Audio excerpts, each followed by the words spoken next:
Sekarang saya akan bahas teman-teman sekalian. Syaitan musuh kita. Siapa syaitan ini? Kita akan berikan gambaran dulu. Manusia sama Allah menciptakan malaikat dari cahaya dan malaikat tidak melalui proses biologis. Allah ciptakan tiba-tiba besar, bersayap, bertugas, gitu kan. Jin dan manusia yang diberikan taklif, beban hukum, maka mereka melalui proses biologis. Hubungan biologis, kemudian jadi bayi, si wanitanya hamil, kemudian melahirkan anak, bayi, anak-anak, remaja, tua, mati, kan gitu. Itu proses biologis. Baik. Jin sama manusia ini sama. Sama dalam arti kata pembagiannya. Ada jin yang mukmin, ada manusia yang mukmin. Dan ini jin mukmin sama manusia mukmin mustahil kerjasama. Nggak mungkin kerjasama. Dan tidak mungkin berinteraksi. Karena kita nggak boleh berteman, bergaul. Tidak, Allah buat tidak kelihatan.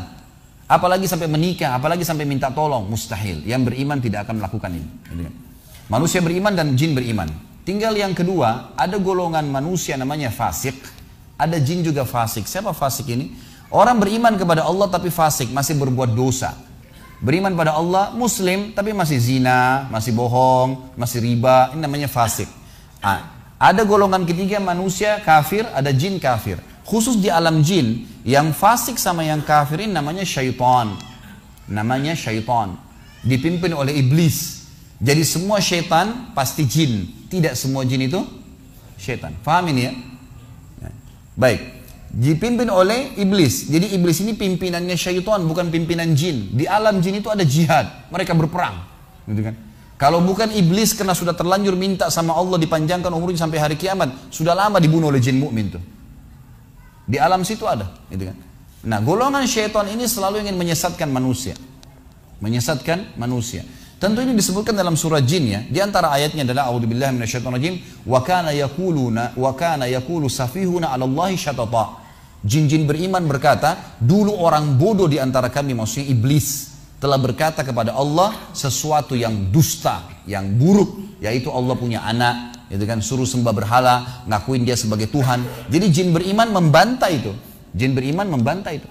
Dan ulama sepakat mengatakan jin beriman akan masuk ke dalam surga bersama dengan orang beriman. Walaupun manusia lebih tinggi derajatnya, karena manusia khalifah. Karena manusia adalah khalifah. Jin-jin ini cuma ikut. Dari 124.000 nabi yang Allah utus, diantaranya 313 rasul. Itu semuanya dari manusia, tidak ada dari jin.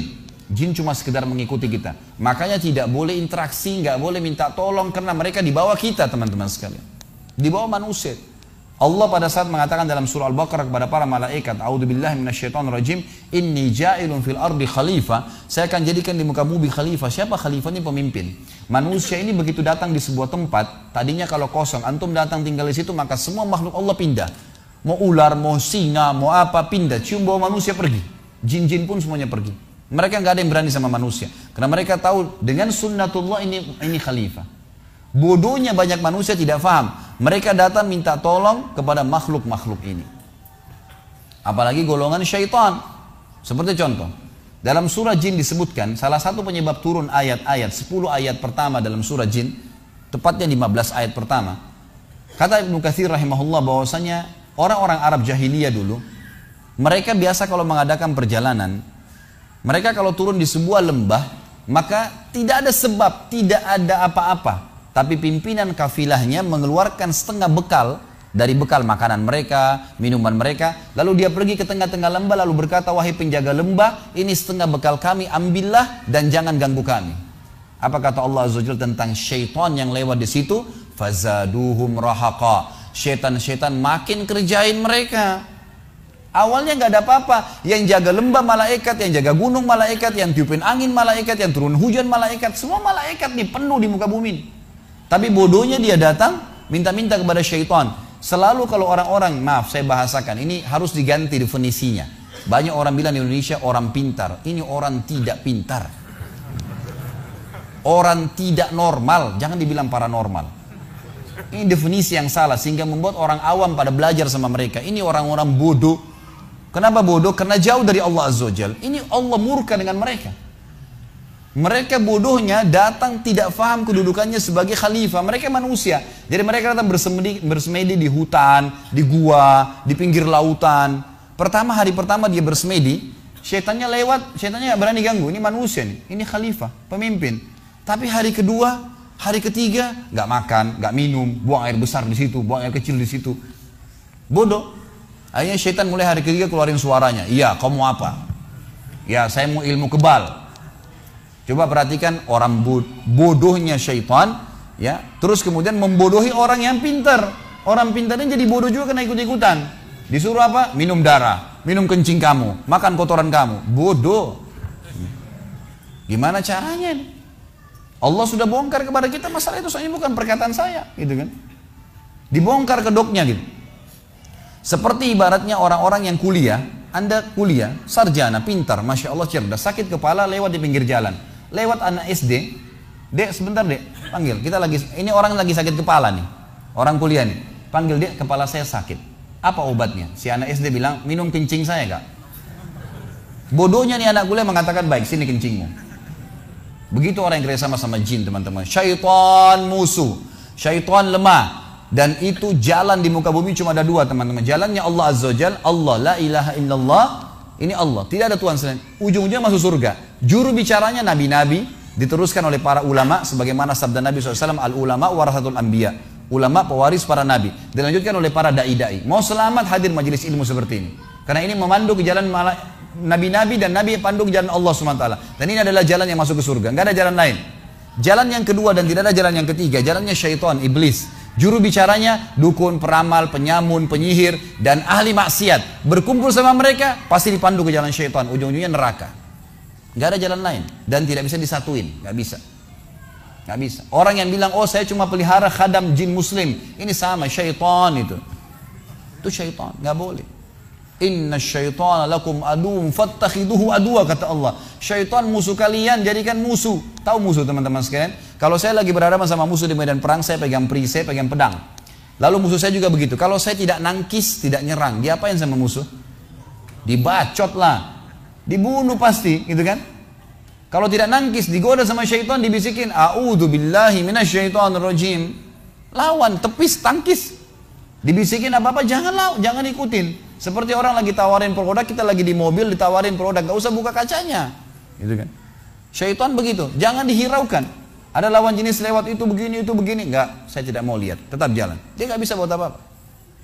Kata Nabi SAW, nanti iblis akan dikeluarkan di hari kiamat dari tengah-tengah neraka. Hadis sahih riwayat Bukhari Muslim, akan keluar iblis di sebuah tiang di tengah-tengah neraka dan dia akan berkhutbah. Saya sarankan jangan dengar khutbah ini. Ini Allah sudah bongkar dari sekarang di neraka, naudzubillah. Dia mengatakan dalam Al-Quran, innallaha wa'adakum wa'adal haq wa wa'adtukum fa akhlaftukum. Allah janjikan kalian janji yang benar, sholatlah dapat ini, puasalah dapat ini, hajilah dapat ini semua. Dan saya juga ikut-ikut janji-janji kalian, tapi saya dustai kalian. Jangan salahin saya, salahin diri kalian sendiri. Saya tidak bisa tolong kalian, kalian juga tidak bisa tolong saya. Saya hanya manggil-manggil kalian. Cuma bisik-bisikin, kalian salah sendiri kenapa ikutin saya. Lihat, Allah sudah bongkar kekonyolan syaitan. Orang yang ikut akan ditipu seperti ini. Syaitan teman-teman sekalian ingin mengalihkan ketergantungan seorang manusia kepada Allah Tuhannya, kepada dia. Dan syaitan memiliki dua pintu utama untuk masuk ke manusia. Ada pintu-pintu lain, tapi dua pintu utama. Yang pertama, marah. Yang kedua, takut. Marah. Di sebuah hadis Bukhari dijelaskan ada dua orang sahabat bertengkar sampai wajah mereka memerah. Kata Nabi SAW, saya tahu kalimat kalau keduanya mengucapkan akan hilang marah dari mereka. Ada sahabat di sebelah Nabi SAW berkata, apa itu ya Rasulullah? Kata Nabi SAW, kalau salah seorang di antara mereka atau keduanya membaca, a'udzu billahi samii'il 'alim minasyaitonir rajim. Saya berlindung kepada Allah yang maha mendengar dari syaitan yang rajim. Apa itu rajim? Indonesia terjemahkan terkutuk. Kalau saya masih punya terjemahan berbeda ini. Rajim itu dari kata-kata rajam, dilempar. Jadi bukan terkutuk ya.